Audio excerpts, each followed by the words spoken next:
Okay, so we've kind of hinted, and we've been working almost exclusively with what what is referred to as simple stress states or uniaxial stress states. But how can we actually develop relationships that will tell us stress and strain again?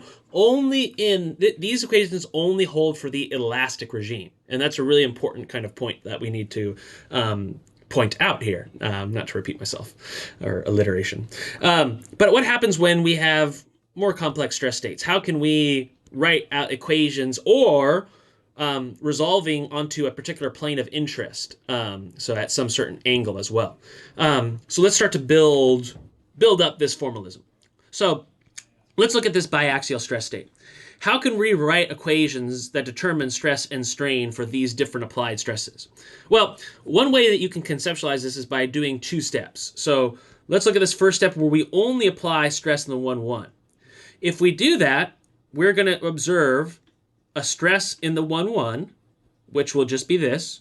So basically, if I just have stress in the 1-1, I could use my Young's modulus expression to find this, and we just rearrange that expression. We also know that my Poisson's ratio is the lateral contraction, which will be the strain in the 2-2 direction over the strain in the 1-1. We can rewrite that. Strain in the 2-2 equals minus nu times sigma 1-1, which we can, again, plug in here as equal to minus nu times sigma 1-1 over strain. So these would be our two strain values.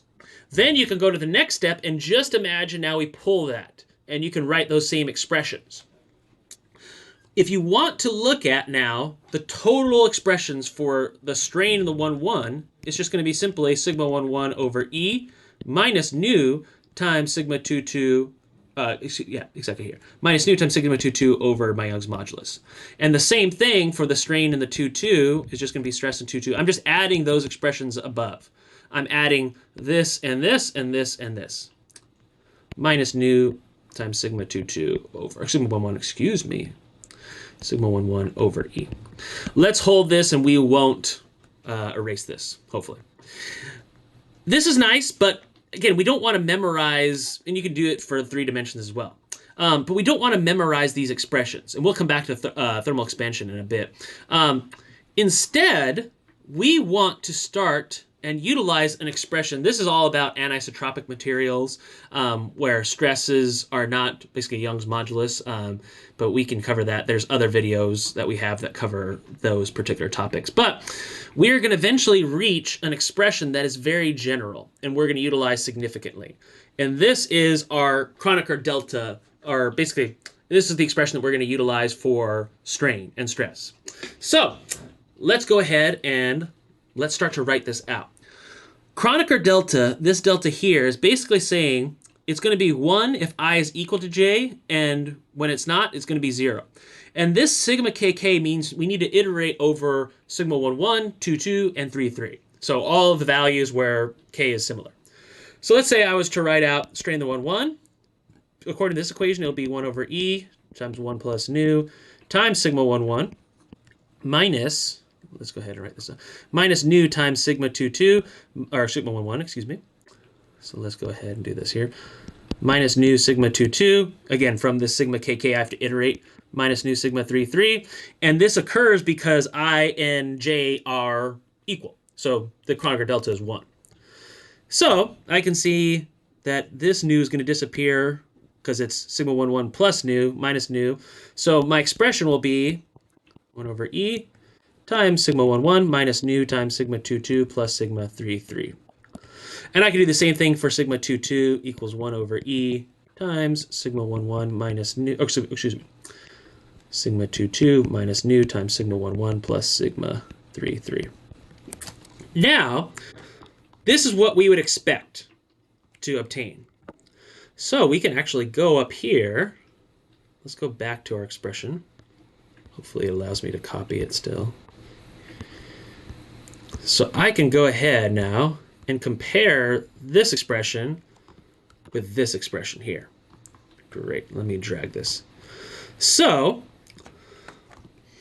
are these the same expression?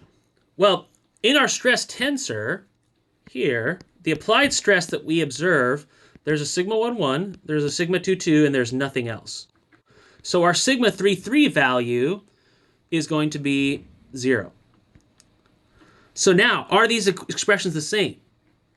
Sigma 11 over E minus nu sigma 22 over E? Yep. Sigma 22 over E minus nu sigma 11. We got it. So this is the general equation we're always going to utilize to calculate and solve for unknown stresses or strains. Now you see how we do it for when when the indices are the same. We can also calculate it for when the indices are different. So epsilon 1, 2 will be 1 over E times 1 plus nu times sigma 1, 2. And that's it. Because when I is not equal to j, these indices, all of this goes to 0 because we're multiplying by that Kronecker delta. Excellent. So never, ever, ever use this equation anymore. We will always, for every problem, utilize this expression. So get to utilize that and get to love that. There is a caveat. There's an additional strain that we have to account for, and that is indeed my thermal expansion coefficient. So we will see and get into that in the next video. So see you all then. Bye.